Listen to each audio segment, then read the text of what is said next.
Hey guys, my name is Matthew Armstrong. I am healing cancer creatively here in Tijuana at CHIPSA Hospital, and I'm here with my friend.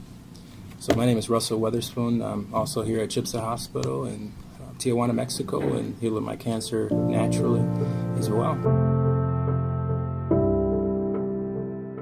Let's talk about the different aspects of the immune system. As far as I know, there's like two major aspects of the immune system, and each one has the different way that they function, and it's super interesting to me to actually know what types of cells related to the immune system that there are and what their roles are. And then maybe as we talk about the different aspects of the immune system, let's do it in mind with cancer in mind, okay? Yeah. So first of all, will you tell me what are the two major aspects of the immune system? You have the innate immune system, so let's just go over a few of the cells that are involved with that, and you have natural killer cells, and since we're talking specifically to cancer, so those can actually deal with cancer. Oh, hold on. So you have the innate and what are the two? I'm sorry, the Let's innate just and cover adaptive that first. immune system. So you have the innate immune system and the adaptive immune system. Now, overall, before we get into the cells, the innate immune system is responsible for what? So that's kind of like... there's cells within the innate immune system that have multiple roles that actually do some adaptive things as well, part of the adaptive immune system and innate. So, but basically, I guess we would put it that... What's the difference between the two in general? It's kind of like, the innate immune system typically responds first, and it kind of helps the adaptive immune system to respond to whatever the foreign invader is. So I think that's, to put it in a simple sense, that would be the difference. So the innate immune system is the more what you might consider the first line of your or first line of defense in your in a system? sense, yeah. And then the adaptive immune system are aspects of the immune system that adapt to the response or the antigen that the innate immune system presents. Okay, so let's talk about, and we'll maybe get into later the significance of why we want to boost the innate immune system versus focusing on the adaptive immune system, because there's a lot of drugs right now. Companies have been working on, immunotherapy is suddenly the biggest thing in cancer research, and pharmaceutical drugs, but most of them, from what I know, are working on the adaptive immune system side versus the innate immune system side, which is what we're doing with natural medicine and the things like we're doing here at CHIPSA. But what about the innate immune system? What kind of cells are we talking about, and what are some of their roles?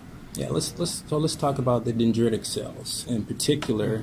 Dendritic cells. These are like general cells, and they kind of they can also be called professional antigen presenting cells. So why these are important is in regard to cancer. So one of the reasons cancer evaded the immune system because the immune system cannot see the antigen. It doesn't know what that antigen is. So the and an antigen is what? It's kind of it can be a protein, or it's like an identifying characteristic of this type of cell that's damaged. So the antigen, typically speaking, the dendritic cells see the antigen is like a marker for what type of cell this is, whether it's a good cell or a bad cell? Yeah, absolutely. Yeah. Okay, so the dendritic cells would see that marker, the antigen, and typically, in the case of an unhealthy cell or an invasive cell or something that's not supposed to be in the body, would then know to alert the rest of the immune system? Absolutely. So that's the challenge from cancer, is to get the dendritic cells to present that cancer antigen. So you can do that in multiple ways. But so let's take a step back. But when that dendritic cell, somehow you expose that cancer antigen to the dendritic cell, it goes to the nearest lymph node and it presents it. So then it co-stimulates these T cells, lymphocytes, or it could be B cells as well, which are also lymphocytes. And then once it's co-stimulated, then it goes and it clones. So it produces more cells that can actually see that cancer. And this is how intelligent the immune system is, because it knows that only one lymphocyte, it only can kill anywhere from, it's estimated 3 to maybe 21 different cells, so you need more of them. So that's why it clones. You mean per lymphocyte? Yeah, per lymphocyte. A lymphocyte can kill anywhere from 3 to 21 cells. Estimated, yes. And before its life cycle's over? Yeah. Now, hold on. Let me get this right. So just to make sure everyone's on the same page here. So these dendritic cells are almost like recon cells, right? Absolutely, so they're doing reconnaissance in your body. They're finding, okay, we see this marker that tells us, okay, or this antigen that says, hey, there's cancer over here. There's a cancer cell. It's not healthy. It doesn't need to be in the body. It takes that marker to the lymph nodes, to the lymph nodes and presents it and says, hey guys, look what we got here.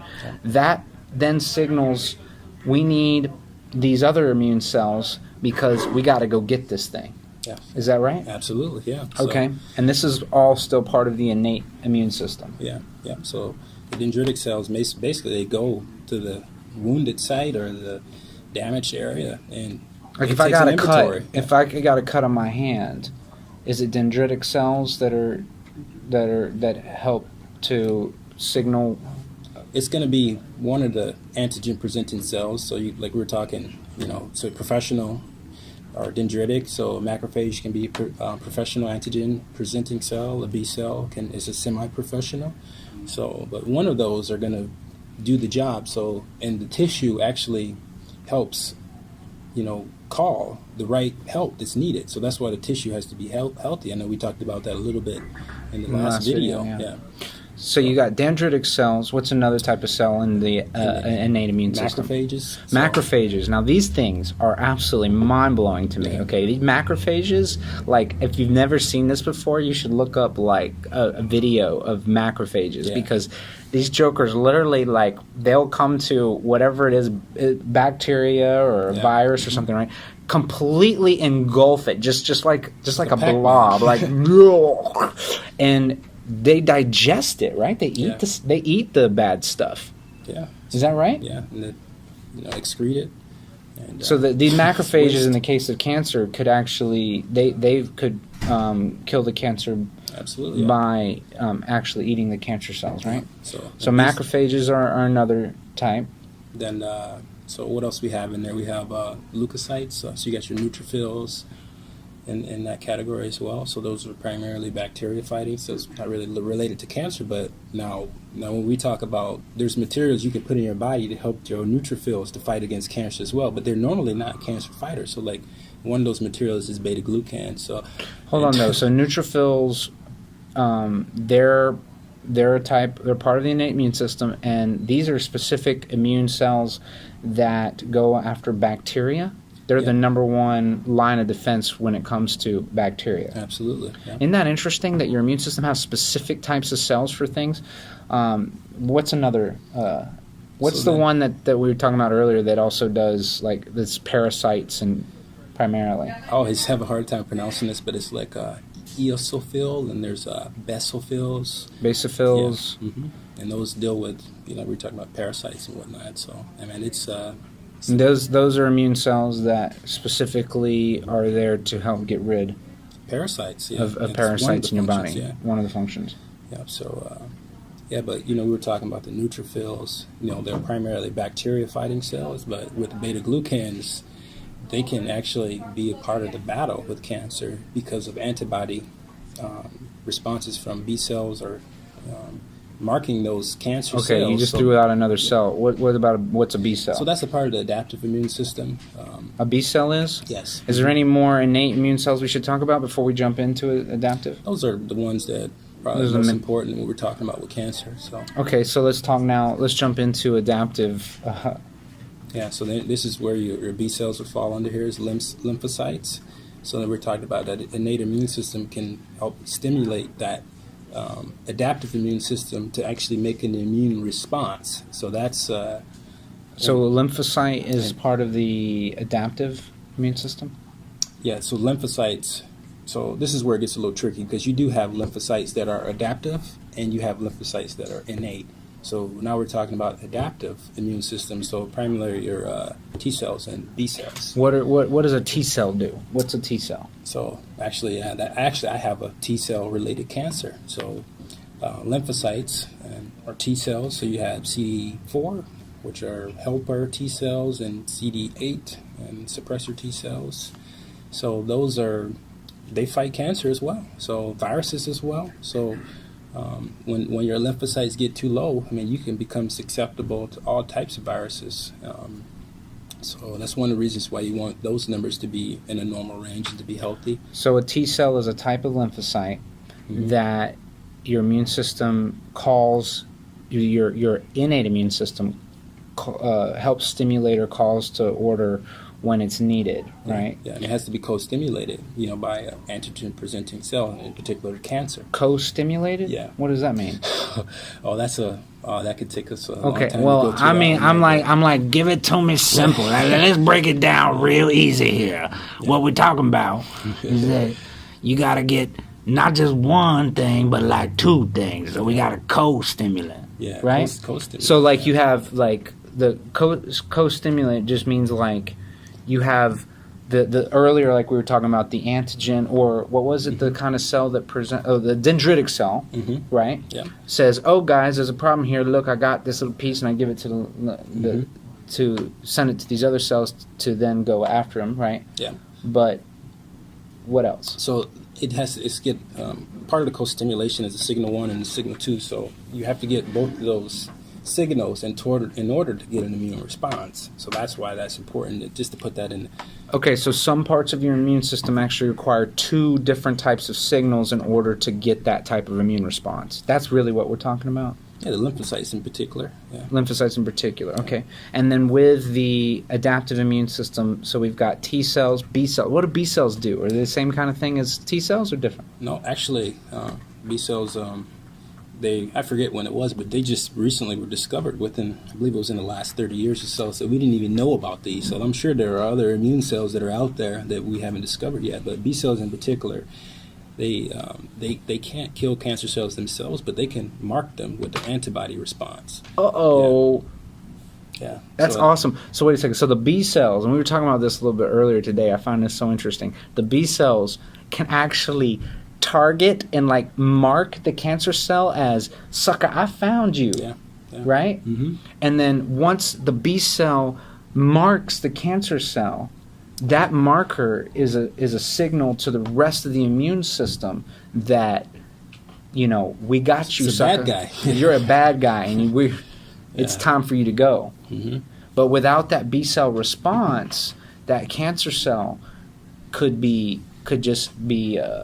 might be safe from the immune system, right? Well, that's just another leg. So, I mean, if you didn't have any B cells, you could still kill cancer because with the macrophages, with the T cells by themselves. But that's just another leg of the B cells. I mean, they help finish viruses off in conjunction with the T cells. So, and their primary function is this marking ability. Yeah, that they antibodies. Yeah, they actually mark the invader with a molecule or antibody. An antibody. Yeah. What's a is there a probody since there's an antibody? What is an antibody? It's kind of like it's something that I'm pro-body. I like bodies. I like everybody. I would just say it's just like a marker, right? Or it helps to identify, or target. It's like putting a bullseye on the on a cell. So it's like, here we go, and then that's what you want with cancer. You want a bullseye on there so the immune system can go and tear it up. And like we were talking with the beta glucans, and when you put that in your body, I'm not endorsing a particular product, but the product I use is beta glucan from Transfer Point, and which I believe is the best out on the market. But which, by the way, our next video is on beta glucan, so stay tuned. You want to see it because it's really cool what it does. Any other cell in the adaptive immune system we need to cover? Yeah, that's pretty much it regarding to cancer. So you see, there's these two aspects of the immune system that work together in order to fight cancer and, of course, keep you healthy in general. And it's interesting how these different cells, these different types of cells, whether they're the B cells, the T cells, the macrophages, the neutrophils that are responsible to, that go after bacteria, or the very first cells we talked about, which are dendritic cells. These are dendritic cells that identify, things that are foreign or that shouldn't be there and present that marker that it picks up to the immune system. All of these things work together in this amazing, complex, intelligent way that is just quite mind-blowing. And the key to cancer, fighting cancer effectively, no matter what process you're in, it doesn't matter whether you're using conventional or traditional or non-conventional, alternative, natural medicine, right? If we don't have a healthy immune system, we're fighting a losing battle. Yeah, you're done. You're done, no matter what. It don't matter if you get rid of the cancer. Well, you got to have a healthy immune system. And that's what we're going to get into next, is one of the things you can do that I know Russell has spent some good time researching, and that's talking about beta-glucans. So I think we should sign off here. Yeah, let's sign off. And stay tuned for the next video. It's going to get better and better. So absolutely. All right. Peace, everybody.